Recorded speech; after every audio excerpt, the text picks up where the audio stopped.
Hi, welcome back. This is Pamela with Pamela's Tarot Tales, and thanks for joining me. I am wanting to be outside today because it's absolutely gorgeous.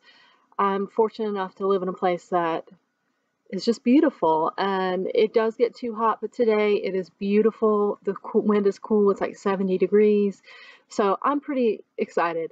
Now, this may not produce the best video, but I'm outside. So, this way, those of you that are in really cold weather can enjoy this as well. Um, so we're working on hashtag 31 days of tarot, and I wanted to work on, let's see, number 16, which is day 16. What tarot card do you look out for most in a new deck? And if you don't like that card, does it ruin the deck for you? All right, so I actually have a few, and I wouldn't say that I know some people will go out and specifically look for those cards. They won't buy the deck if they don't like those cards. I'm not that way. I have some that are on my radar that really make a difference for me, and I'm going to go through those today. And I pulled some decks, so I'm going to show the cards to you. I'm going to see if I can flip the camera down and try to do a video that way. Just so that the cards show up better, because it's not showing up really well. So hang on, let me see if we can do that. Okay, and the first one is the Death card. This card is something that really does make a big difference to me as to what I like and what I don't like, what I look for. There are decks that I haven't bought because I don't like the Death card, but I wouldn't say that it's something that I refuse to try. But one thing I do like about Death cards is, for instance, this from Animal Totems. While it's a little graphic, I do really like that it's a turkey vulture. We have a lot of those in my area. I see them all the time, and it really does embody death in the way that it's transformation. It's the way that getting rid of the old, something coming in new, but cycles and the cycle of life, and that sometimes that may feel bad or be problematic or traumatic or whatever, but it feeds something else. It creates that next cycle, and I really think that this card does a great job of doing that. And especially for turkey vultures, they kind of have a bad rep in the animal totem world, and in our reality, we tend to think of them as, on a whole, our society doesn't care for them. They think they're ugly, but I really like turkey vultures. I think they're amazing, and they're the cleaners. They are the scrubbers. They are, what keeps things nourished and healthy and moving along, among other animals and other plants and things like that. But they do the job, and they get it done, and they're amazing. They're amazing. So one thing I don't care for is, well, one thing that will keep me from buying a deck probably is those just a happy skull on the card. I think it's lazy. I think it doesn't represent anything that death means. I just don't like it. I do, however, like the Marseille style decks that have a skeleton with the sheath, the scythe, and those are fine. But if it just is like a skull, I don't care for it. If it is just a hooded figure, it's not my favorite either. I think it's just lame. It buys into stereotypes of the Reaper coming, and it just doesn't jive with me on how I see death in life and death represented in the cards. So this kind of borders on that. It's not my favorite. It's actually one of my least favorite cards in this deck. This is the Magical Forest Tarot. This one is the Pam's Vintage, and I don't care for it either. I just don't like it. It's traditional. I have the deck since I want to study it, but it's just not my favorite death card. I do find it off-putting, but it's fine. It's not as bad as just a skull. So this one, this idea of transformation, this one makes you think. It's pushing it a little bit, but I don't mind it. But it's not something that it's not the reason I bought this deck or I was gifted this deck. It's not something that, you know, but it works. It works for me on how I kind of feel about it, but it takes more thought-provoking. So that's one card. I'm trying to put you on hold.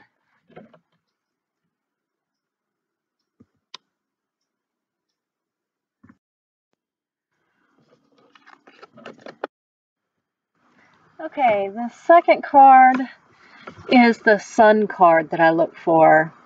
So, bear with me, I had some technical difficulties, so we're trying. Bear with me, we had some technical difficulties, so I'm trying this again. So the next card, like I said, it's a Sun card. I really don't like the naked baby on the horse with the red flag and the sun and the sunflowers. It just, oh, it irks me so much. I get it, I understand it, but I don't like it. So it's one that I tend to stay away from.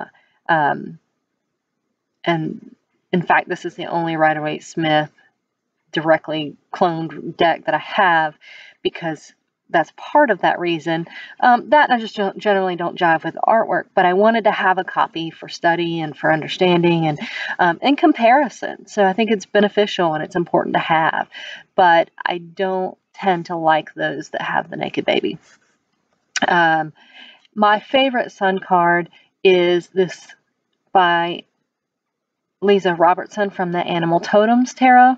This one is a lemur in the sun, and you know, this is really a great card because for me it aligns with everything the sun represents, which is happiness and joy and recharging, but it also is directly aligned to my spiritual guru, my spiritual path, and it has come through as a message from him in that way. And so, and that's pure joy. It's just bliss and happiness and really seeing that positivity and that light. And yes, every card has its dark side and every card, you know, has its shadow. But this one for me just really represents that. Yes, we do get depleted. Yes, we do get worn down, but we need to recharge our batteries. We need to fill with joy. We need to focus on positive. And that's just kind of how I see it. But this, you know, lemurs do this because they have to. And I think that we as humans need to do this. And it's partly why I'm outside today. But I don't think we do it near enough anymore. So this one, and look at his face. He's at peace and joy with that sun and really surrendering to that feeling of warmth and feeling it physically and letting it recharge you emotionally. And it's just it's a really great card. So this one has that kind of sweetness, happiness to it as well. It's still not my favorite, but it's definitely one that I like better than the Naked Baby.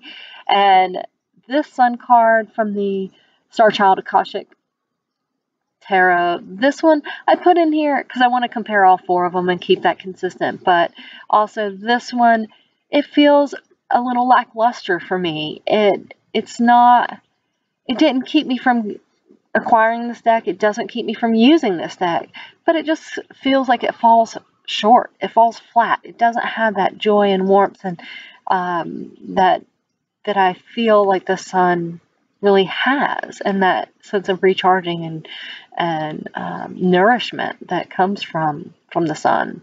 So, and what that provides for us. And this just feels flat, but again, it doesn't keep me from working with it. Okay, so we're going to try this again, see if I can put you on hold. Okay, and this is another card I look for is the Strength card. So I've already recorded this once and I lost it, so I'm trying to record the second part and splice it back in, so bear with me. But I really like the Strength card. It is one that I look for, just kind of to be aware of. Ones that I don't care for are the ones that have the hands forcefully reaching down the mouth. and has that sense of force and aggression with it, because that doesn't resonate for me. And I love lions, and I love it just doesn't work. That's not a sign of trust to me when you're forcefully putting your hand down a lion's mouth. Like, why would you do that?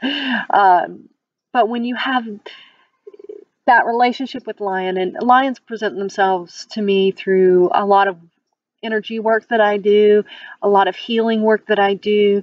They're also associated again with my spiritual guru that I follow, and that resonates with me. And oftentimes there's been communication through the lion. And so I think that for me, that's why it's so important to have a strength card that embodies what I feel it should, and the in all aspects of strength, and having that innate ability, that innate being of strength, that kindness and that lovingness, and that and sometimes that comes in all different forms. One, I just think this is not my favorite deck, the Tarot of the Magical Forest, but I like this card a lot because one, it's really, really sweet. Two, it's loving. And three, it took a lot of courage for this little lamb to come up to this ferocious lion. And, it talks about judging ourselves in that way, and finding our own inner courage, and overcoming negative self-talk.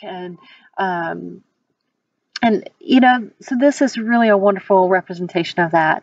I do actually like this one from Pam's Vintage because it is joyful and playful, and it has that element of trust and strength, but it's that also that lion is vulnerable as well as the human being is vulnerable. And so I like that aspect of it because we can, hurt each other, and that's something that's not a good thing.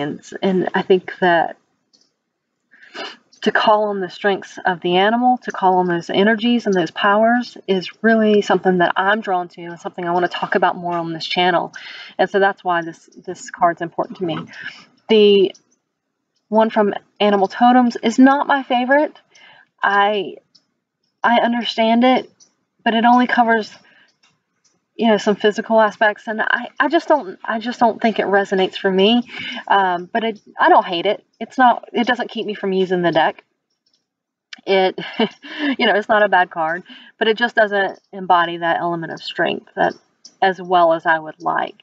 And then this one from the Tarot, the Starchild Tarot, Akashic.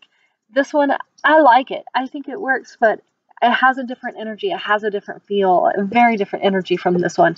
And sometimes, she looks a little bit distant, almost a little bit cold, a little bit, and that reminds me of help, trying to find healthy boundaries. And that can take inner strength. That can take courage to really put forth boundaries. And that, especially as an element of self-care. And that doesn't mean that you have to be distant. It doesn't mean that you have to be cold or mean or rude or whatever.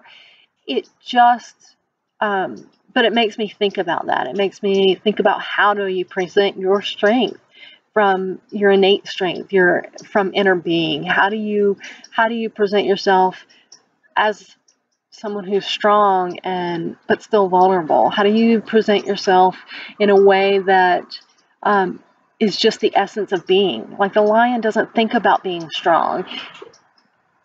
The lion just is. It exudes that air. It comes from the embodiment of that energy.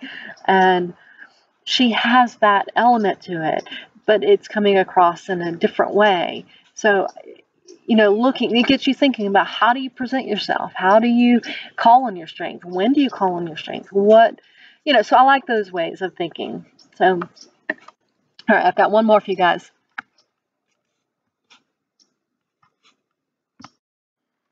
All right, so the last card that I really look for is the Three of Swords. And I tend to read the Three of Swords more in the Marseille tradition.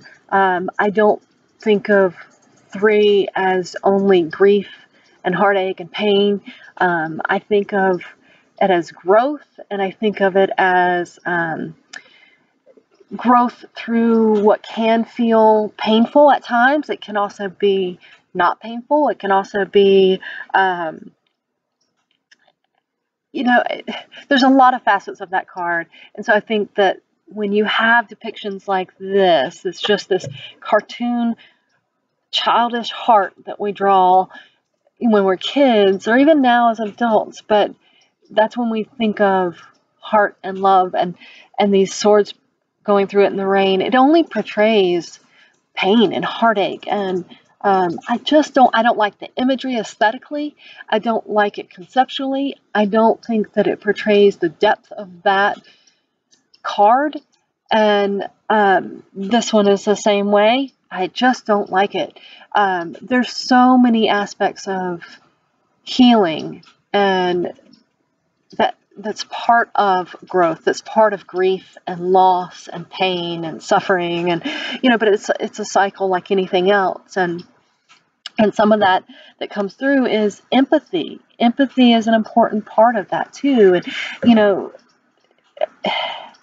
this, I really like the way that this card is portrayed. It portrays a lot of what we think of with loss, this cycle, this loss, this mourning, but also, this elephant may have been suffering that has died. And so you can honor that memory. You can still feel your feelings, but you can also still be happy for that person that they've moved on. Or you can,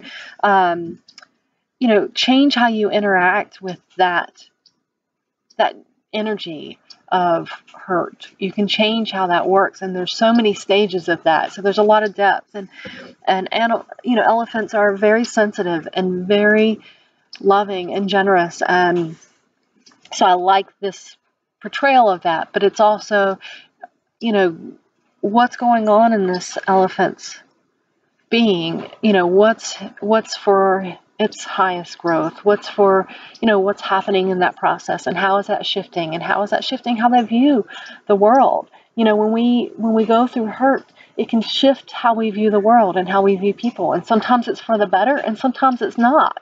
And sometimes it triggers protective mechanisms so that we don't get hurt, because no one wants to feel pain and hurt and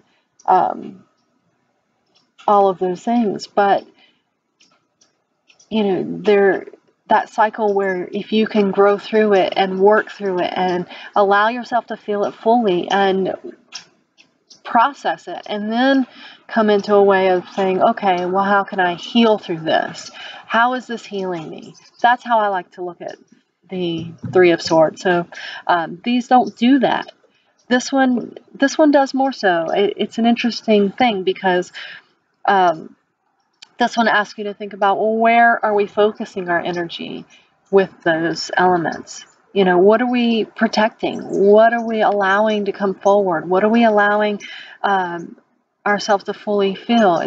Are we containing it in a negative way? Are we containing it in a healthy way? How can we grow that? If we have this ball of energy in our hands, we can grow energies. And how do you choose to grow that energy? How do you choose to heal it? How do you choose to work through it? And so it's all, working with the reactions. And this is only one. These other traditional ways of representing are only one reaction to grief and loss. And we have many, many emotions, many feelings, many responses, many ways of coping and dealing and working through it. And so I think it's important to have all those aspects, and I just don't like those for that.